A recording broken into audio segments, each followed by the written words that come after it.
Today I wanted to talk to you a bit about how we're going to achieve, or how you can achieve exemplar site status through the cleaning standards, and tell you a bit more about the programme. But first, I want to talk a bit about the environment we're working in, and I'm not talking about the environment we've just been talking about. That is a part of it, but actually there's a lot more things going on in our organisations. We have a very fragile market out there. We know we've got some issues sometimes with suppliers. Things are changing all the time. We've got issues around workforce. We need to get more people trained up, more people excited about a career in soft FM or estates and facilities across the board. EU exit does still have some impacts. It's not quite as big as it was at the very forefront of it, but there are still things coming back to us. We've got a variability in the cost and quality of services we're providing. The idea behind all of the national standards is to try and pull that together to ensure that we don't have that variety across our sites. There are trust resource constraints. We know everywhere, everyone's vying for the same pot of money within your trust, but how do we ensure that what we're doing really supports the NHS agenda, reducing wait times, reducing ambulance waiting times, and all of that sort of thing? What we do, we support that. We can get patients better quicker in a clean, safe environment. We can free up beds to get those patients out of the ambulances and into our systems quicker, and that is where we need to set, when we're asking for money, that's where we need to set the bar. It's not just because we think we'd like a few more cleaners. It is because we are supporting that agenda. There's a whole drive for the digital agenda, and this is great. It's about how can we do things better?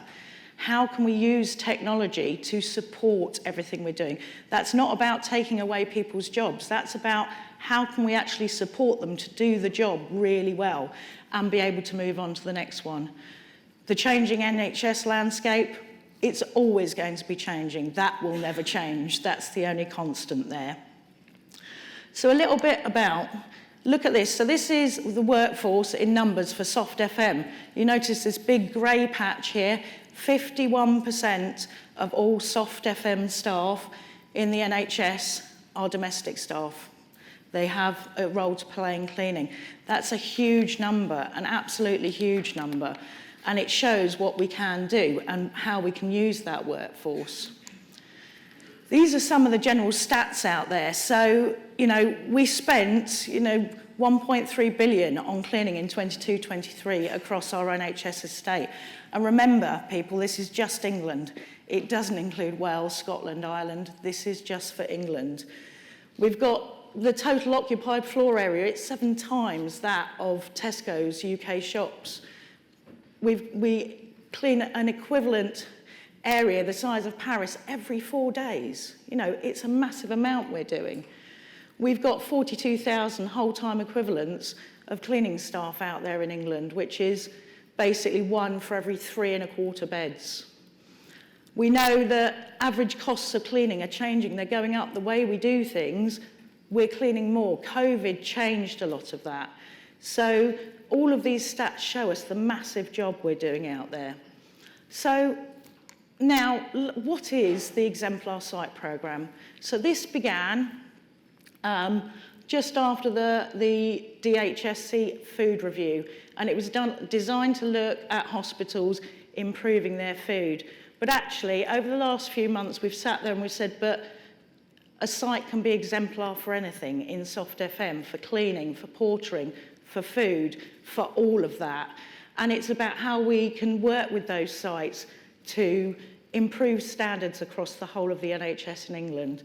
There are some key things that anybody thinking of applying to be an exemplar site needs to have. They need to have a whole organisation approach. It's got to come from the top down and the bottom up. You all need to be working together. You need to be able to be happy to be challenged and provide us with assistance when we're looking to run pilots, when we need data, when we're looking to get feedback as to things that are going on within the system. You need to be a flagship trust. You need to be a representative of NHS England. You've got to have those excellent relationships across all of your teams, your FM partners, your estates and facilities teams, your clinical teams, the board, everybody who is involved. Cleaning is everybody's business, and it is really important that those relationships are forged.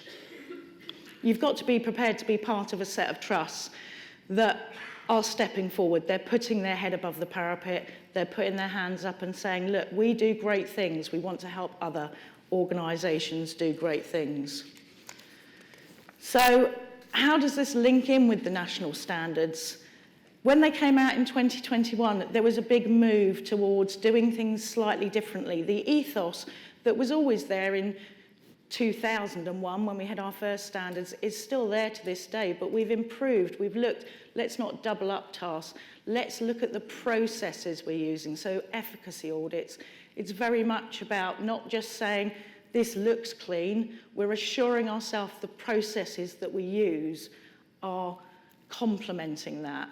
You know, commitment to cleanliness charters, a great thing, paperwork that is seen across the NHS. It's important for our staff, it's important for our patients, and it makes things easier for staff and clinical staff moving around different organisations. For the first time, we've refreshed the healthcare cleaning manual, and that gives you all the tools. You've got posters, you've got videos, you haven't just got the written methodologies. It can help you train your staff to do everything in the right way. And that very much links into the document ethos. Why did we do it in this way for 2021? The collaboration, it's really important, not just within your own organisations, but across your peer organisations as well. Help each other, talk to each other. Transparency and assurance, you know, we need that governance there. If you want to be an exemplar site, you've got to have transparency, you need that assurance, you need to understand your data and what it's telling you. Infection prevention and control, it goes hand in hand with cleaning, we all know that. But it's really important that it goes beyond just your IPC teams. You need to talk to your clinical colleagues at ward level, the HCAs, the nurses, the doctors. They all need to understand why the organisation needs to be able to get into clean things or needs to have a protected mealtime and all of those sorts of things. And of course, continuous improvement is so important. We really do have to continually improve. We've got to look at the next great thing. There is a lot of work going on, research at the moment about where do we take auditing next. And that will be the next great thing. So there will always be continuous improvement. So the route to becoming an exemplar site, other than emailing us at the centre for a pack, you know, it is about engagement. Ensure throughout your entire organisation, everybody is engaged in this. Why are you cleaning this many times in this area and this many times in that area?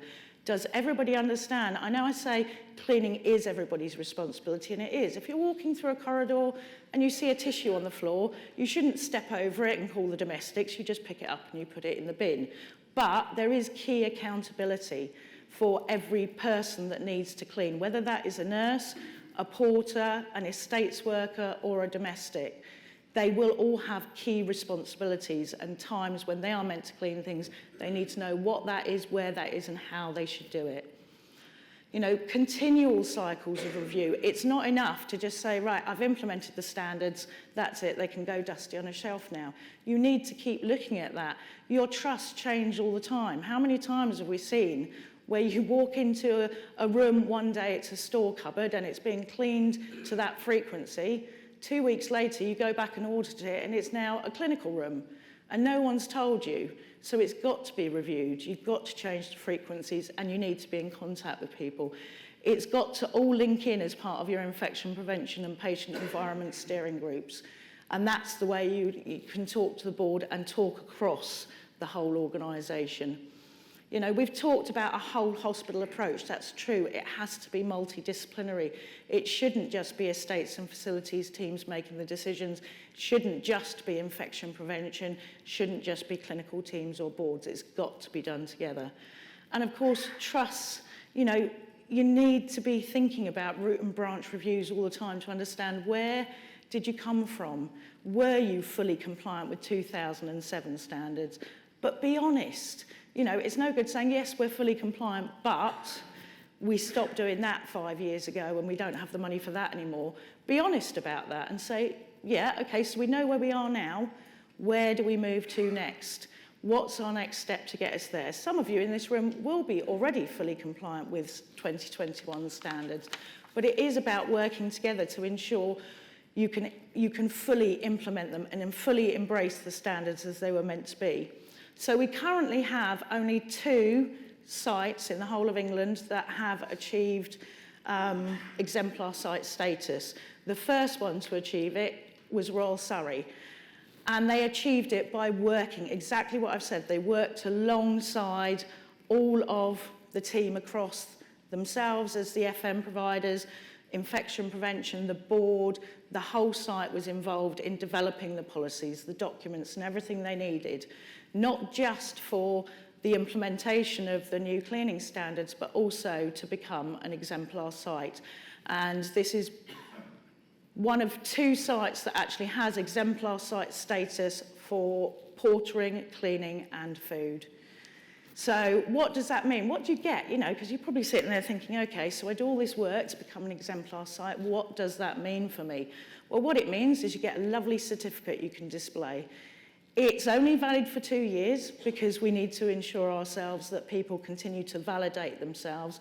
But beyond that, it is about being part of a group that's working together, challenging us as much as we challenge you. So coming to us and saying, we've got a real issue in this region going on around this. We've got a problem in mental health. Something's not going right with community. We need some more guidance around other areas.